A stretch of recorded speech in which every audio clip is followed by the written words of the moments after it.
Hey guys, Patton here. So in my N64 video you heard me talk about an expandable storage modification to the SNES Classic to allow you to connect a USB flash drive or any other kind of storage device to your SNES Classic, so you basically have as much storage as you have on that flash drive. So quick disclaimer, it works, but it doesn't work for me the way it's supposed to. I can get the games onto the system, but I can't run anything. And other people have had success with it. I have not yet, but I wanted to make this video because working on this new storage thing has delayed me getting my other videos out for a little bit, for a couple days. So I'm hoping, basically I'm just letting you guys know that I'm going to take a break from doing this storage thing so I can put out my other videos, because I don't want the list to get backed up. I don't want to keep people from missing out on, you know, the arcade games or the other games that are being requested to get to run on the Super Nintendo. But I will go through all the steps that have been listed on how to get this to work. And it seems on my end it's just a matter of the desktop file paths being changed a certain way, and I've done what everybody else is doing and it's still not running correctly for me. So I don't know what I'm doing wrong, but I feel like I should wait until something more user-friendly comes out, only because I'm not going to be able to record anything until I get that done otherwise, and I don't want to do that. I want to keep putting out everybody's requests for the games to get to run on the Super Nintendo. So I've decided that I'm just going to make this video real quick on what we know already on the storage capacity new thing that's come out. And you can follow the directions. There's literally nothing that's come out very well that explains how to get this to run. I've gotten the games onto my flash drive and recognized by the Super Nintendo, but like I said, that's it. And we'll go over everything to show you guys how to do that. If you want to just, and I'm going to go over the Readme that came out with this thing. So if you guys want to skip to just the tutorial part, you can do that. I'll put a little timestamp at the top of my description, so you can just click there and start here. But for anybody else who's interested in everything that's happened since this has come out, that's what we're going to go over now. So the first thing, once you have your SNES Classic and all that, you need a flash drive. So mine is just a little 16 gigabyte flash drive. This one works. Now the other thing, and you need one of these, this is how you're going to get everything working. It's called a micro USB OTG adapter. I got mine on Amazon. It looks like this. You have the male micro USB port, and then you have the input micro USB port. The part from the wall, the charger that came with your SNES Classic, is going to go in here. This is going to go in your SNES Classic. Then you have these 3 USB ports. I recommend getting the one with the 3 USB ports because, one, right here, this one's going to be taken up by your storage device, your USB flash drive. That leaves you with 2 extra ones. And you can do a lot with these 2. You can add 2 more controllers, or 2 more controller ports to your SNES Classic for those 4-player games. You can do that with this. You can add a mouse and a keyboard to play DOS games or Commodore 64 games. That all is available using this new modification. And one of these. I will put a link in the description on where I got this. Now, why I picked this one, let me show you real quick. So this is the pick that came out with the Readme, that came out with the modification. As you can see on the screen, you have Sega CD games, PS1 games. Looks like they have 10 to 15 games on here. And if you look in the bottom right corner, you'll see what hub they're using, their little USB hub.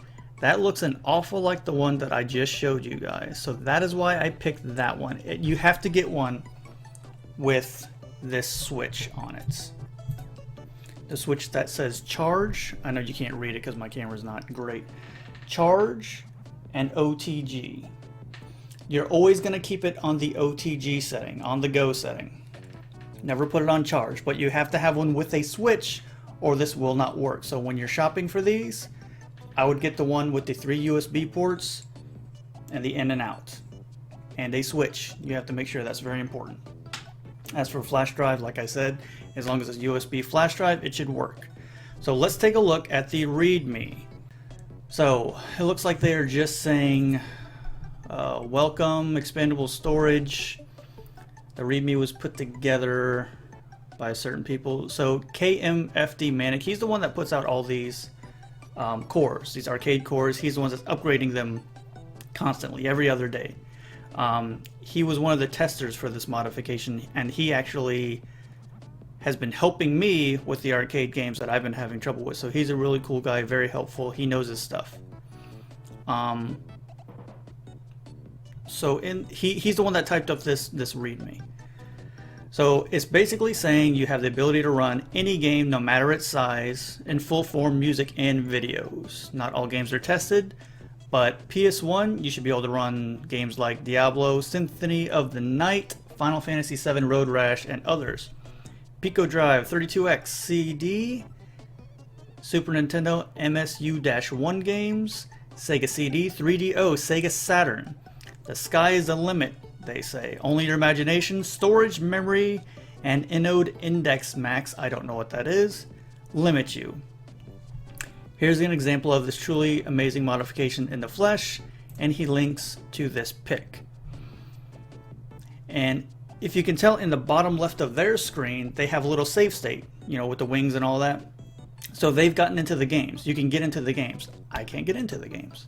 I don't know why yet, but it's probably something on my end. But that's why I'm making this video. So you guys, if you have the hardware, you can try it out, and maybe you can figure out what's going on. Until then, I think I'm going to wait until something more stable comes out. Anyway, let's continue. So now for the disclaimer and important notes. Don't go on GitHub with your issues on this because it's still very new. It's meant for advanced users. It's not friendly at all. You know, and you know me, I like to try and make things user friendly, and this is not working very well for me. Other people, it seems to be working fine. I haven't figured out what I'm doing wrong yet. You can uninstall via Hakchi 2 using your original kernel. Same thing, just dump your original kernel, and that's how you start over using Hakchi 2. No problem. Do not use your PC or TV USB ports for power. You want to plug this directly into an outlet. I would use the charger that came with your SNES Classic, and then you have this one that will plug into the SNES Classic itself.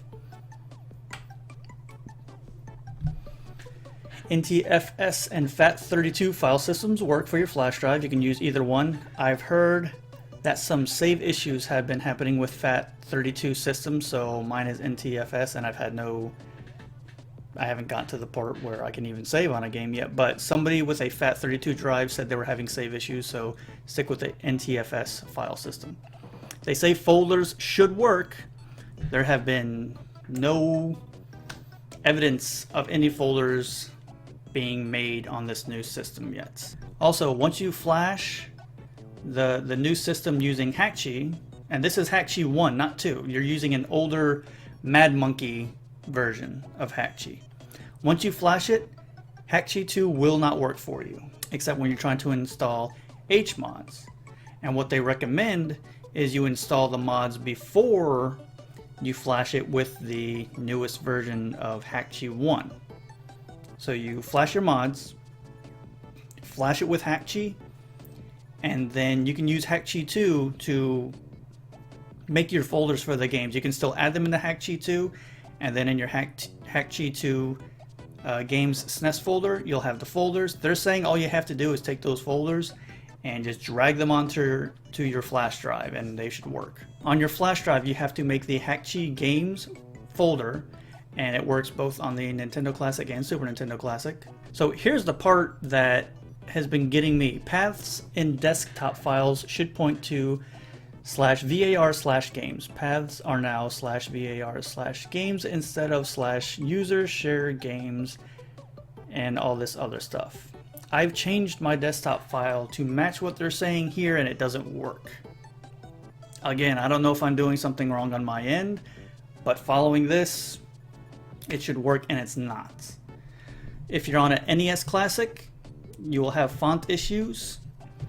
You have to have Cluster's Font Fix HMod installed before you flash using the newest Hakchi 1 module. And like they said, it's untested fully, but USB controllers, keyboards, and etc. should work.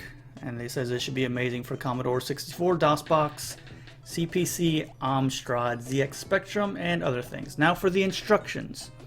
I'll go over these instructions, and like I do in all my tutorials, I will show you physically how to do all this stuff. But we'll go over these instructions now, because remember, this is all they gave us on how this works.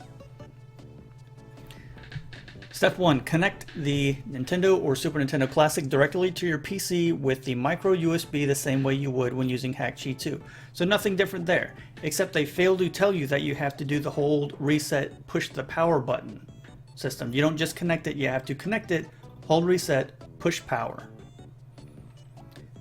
In the new Hakchi 1, you have to put your dumped kernel from your Hakchi 2 into the dump folder in the Hakchi folder, Hakchi 1 folder. Again, I'll show you how to do all this stuff. If you're flashing Super Nintendo, obviously use your Super Nintendo dump, Nintendo use your Nintendo dump. Step 3, press in order. And this will make more sense once I get to the tutorial, because the Hakchi program will come up, and on the right side it'll list the different buttons that you can push to do this. So you're going to push dump kernel image, it'll go through its thing, unpack kernel image, again, flash kernel, it'll ask you sure, are you sure, yes or no? You say yes, it goes through, and this one takes a little bit longer, it takes a few minutes. Rebuild kernel image, and then mem boot. And then you're basically done. It seems really simple, but the directory thing is what's got me going. So, on your USB flash drive, create Hakchi Games directory on it, and populate with the CLV folders that you get from Hakchi 2. Just how you would user share games, yes. You can still use Hakchi 2 to create the folders and artwork thumbnails, so you can still do that portion in Hakchi 2. If you add the games and then Google search the box art, you can do all that first and then just drag those folders over to your flash drive. Now you can plug in your power source to your USB on-the-go hub. And then you plug the male end into the Super Nintendo. Insert your USB drive, flash drive, into one of the USB female ends. You got 3 to pick from. It'll work on any 3. So once you have your folders on this thing, copy it and paste from Hakchi 2, you should just be able to put it in to one of these spots, put this into the SNES Classic, and they'll run. So, and I've done all the steps. Unfortunately, I'm still having problems getting games to run. But those are all the steps. And like I said, I'll do a quick tutorial on that so I can get back to recording other things, just to show you guys where we're at now. So, see you guys on the desktop. Get ready. Okay, everybody, here we are at the desktop. Let's make some magic happen. First thing I'm going to do is dump my original kernel. We're going to start fresh. Yes, we're going to dump the original kernel on my SNES Classic, holding reset while pushing power. We're going to do this from the beginning, step by step.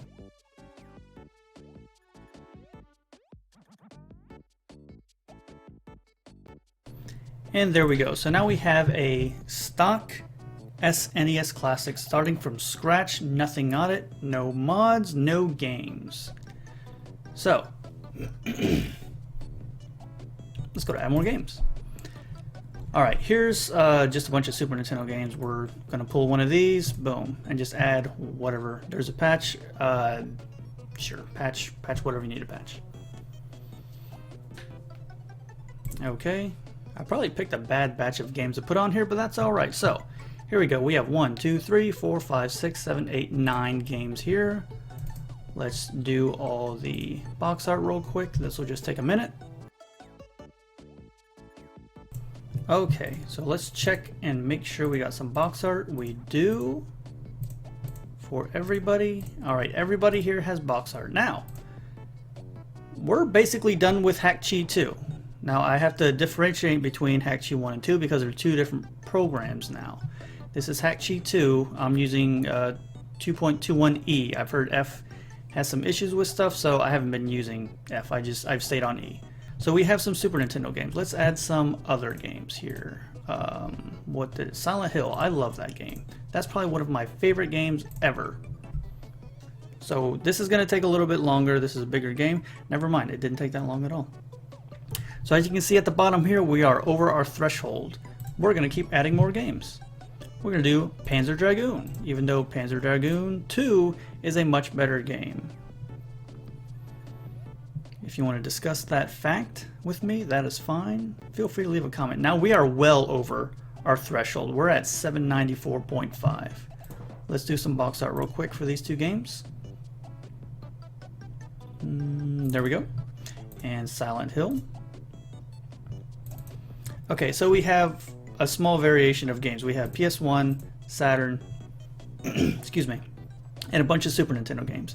Now I don't expect the PS1 or Saturn games to work because we're not going to install those modules on the SNES Classic. We're just doing this to get the folders to transfer over to the new Hakchi 1 program so we can use this USB hub system.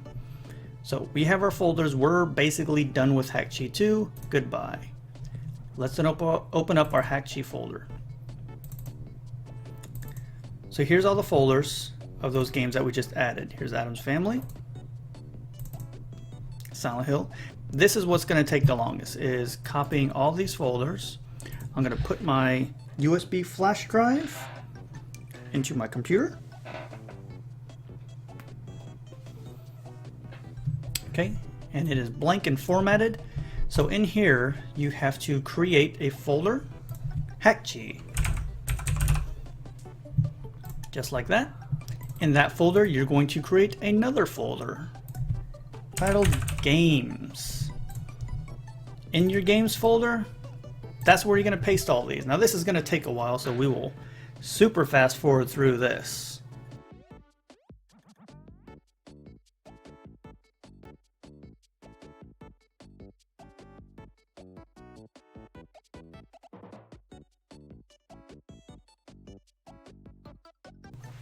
Alright, so we are all done. We have all our games. Not all of them. Did we not copy all of them? Let's see, hold on. Okay, they did all copy over. So we have all our games on our stick. Our stick is ready. Our flash drive is ready to go. We're going to take that out. We're going to plug in our SNES Classic one more time. Now our SNES Classic is plugged in. There we go. Okay. So now here we are with our new Hakchi program. First thing you have to do is take your kernel dump. This is your original dump that you dumped in case of bricking, blah, blah, blah. It's going to go in this dump folder. Let's get rid of these. We don't need them. So I'm going to copy my original dump and put it in here. The program won't work otherwise, so just like I said, copy it. It goes in the dump folder in the new Hakchi program, Hakchi 1. This is Hakchi 1. So once you have your dump file in here, you can start. Let's open up this program, and it is very different from Hakchi 2. You can tell that Cluster did a really good job of making this program Very user-friendly. So, okay, we have our Hakchi program. Let's open up our notepad instructions. So hopefully you guys can see all this. I'll try and center it a little bit. So here's our instructions of what to push and in what order. Before that, we have to connect the SNES Classic, which we did, but you have to hold reset while hitting power. Holding reset, hitting power. We are now connected to the computer the correct way. First step, dump kernel image. If you see this, that means you're doing it right. When I did it the first time without holding reset and hitting power, it kept saying error, and it just like stuck. It kept going error, error, error, over and over and again, and I didn't know why. It's because this doesn't tell you to connect it that way, and maybe, I don't know, maybe that's on me. Maybe I just shouldn't have assumed to directly connect it, but we figured it out, so it's okay. Yeah, so this error is going to pop up a bunch, but as long as this is going, then you're fine. This was what kept popping up when you just connect it without holding the reset and doing the power button. This is the error you're going to get, and it's going to be constant. But like I said, as long as this is going, then you're fine. We got the OK. Unpack kernel image. This is a quick one. Okay. Flash kernel. Are you sure? Yes. This is what takes a while, so we'll fast forward through this.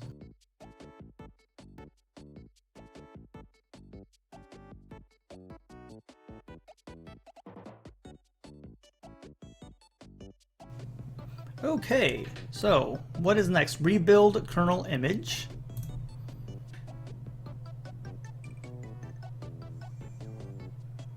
Okay, that was a quick one.